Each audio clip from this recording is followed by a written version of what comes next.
The whole primary series is about forward bend. Вся первая серия, она в основном о наклонах. Even the back bend in the end, what we did here is it was not originally there. Даже как бы прогиба в конце, в общем-то, изначально их там не было.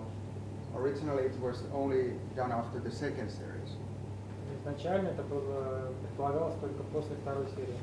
So it's 90% forward bend. There's a few twisting poses, but everything else is forward bend. 90% наклон и несколько скручиваний. So this is exactly what we want with this therapy is that when we start with a stiff body, the forward bend starts not from the hips, but it starts somewhere from the navel level, like this. В наклонах мы начинаем не от бедер, а от области пупка. So it's more like this part of the hips and the lower back goes backwards, not forward. Поясница идет назад, не вперед. But this goes back and then the forward bend starts from here. И наклоны начинаются отсюда. This is many times how it is in the beginning. Это как обычно бывает у начинающих. And then slowly it starts to move И постепенно эта зона начинает to двигаться. the hips. К And it бедрам. start lower and lower and lower and lower. Спускаться ниже и ниже и ниже. Okay, so in the beginning, when the forward bend looks like this, Сначала выглядит так. sometimes a little bit variate the forward bend to get a different, like find the different places in the body. Иногда можно немножко изменить позу, чтобы найти другие участки тела. Okay, one option is to bend the knees, and now you get it to the hips. Можно присогнуть колени и уже в этом положении достать до бедер. The other way is to round the back and not pushing the body forward, but push it down. Другой способ скруглить спину и тянуться не вперед, а вниз. So there's three different techniques. То есть три разных техники. The bend knee when you get to the hips very easily. Согнуть колени, тянуться к бедрам. The straight legs, which is the normal. Обычное положение с прямыми ногами. And then the third is И третье pushing the body or down to the knees. прижимать, толкать тело ближе к колену. So with these techniques, it should start to open. С этими методами тело начнет раскрываться.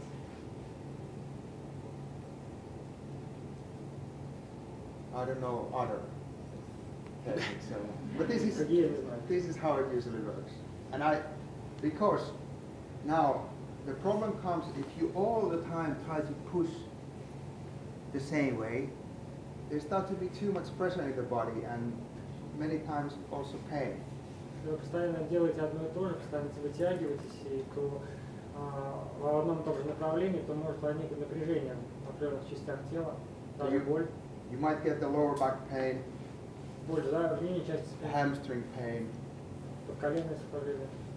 many of those, because there's so much of stress in the body from this. Очень много нагрузки, стресса на тело. But bending the knees is releasing that stress already. Данное напряжение убирает, если присаживать колени. Round back forward also releases the stress. Также это происходит при скруглении спины. So this way, slowly start to work, and it will go down to the Постепенно, hips. постепенно вы будете опускаться к бедрам. We talked yesterday about this clarity in vinyasa, Вчера говорили о частоте виньяса. that when the breath finished, then also the movement finished, and Когда заканчивается дыхание, заканчивается движение. when the next breath starts, then the next movement starts. Следующее дыхание начинается следующее It дыхание. goes like this. Sometimes we have maybe 10 different movements with one breath. Sometimes we have only one or two.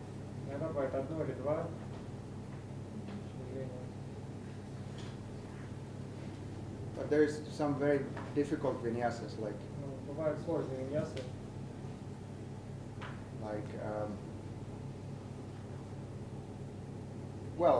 Marichasana D, как вы сейчас видите. how you jump, little half lotus pose, bend one and get into the pose, and it's all one vinyasa. То, как вы входите в позу, то есть через полулотос, через скручивать, но это все одна виньеса.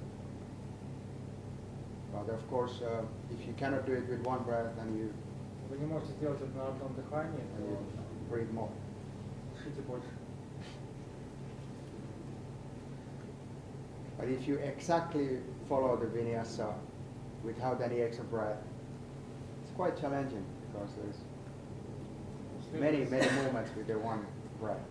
Но следовать виньясе за одно дыхание, это довольно сложно.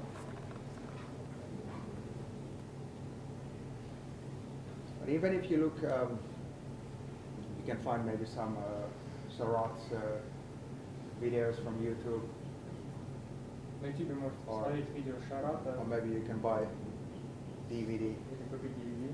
And you see that even he's not doing it, so well, it's like exactly following the movement of the breath. Даже он не всегда делает, то есть момент дыхания, движения не всегда совпадают. So you can see he's breathing Вы More можете than- проследить его дыхание. more than it is in the vinyasa. But yeah. But anyway, it's nice. I think what we try to have is a nice flow and good rhythm, and then breathe according to that. Хорошее движение, хороший поток, и дышать в соответствии с этим. If it goes with the one breath, then it goes. If it doesn't, then we breathe more. Если нужно дышать больше, значит нужно дышать больше. Мы делаем воду лотос всегда только на одну сторону, и можно следить, что одна продольная мышца спины больше другой значительно. Как-то решается эта проблема?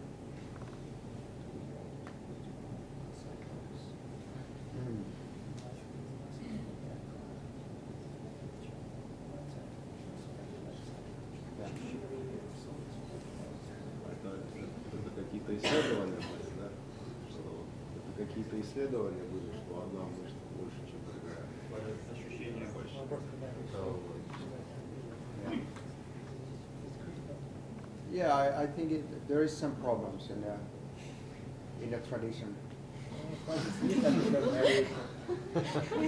Because this, I don't know, nobody has answer for this, why we do the right side first. Ни у кого нет ответа на этот вопрос, почему делается сначала правая, Because другая. Desikatar asked it from Krishnamacharya. So Krishnamacharya's son, Desikatar, asked from his father, why we do right side first.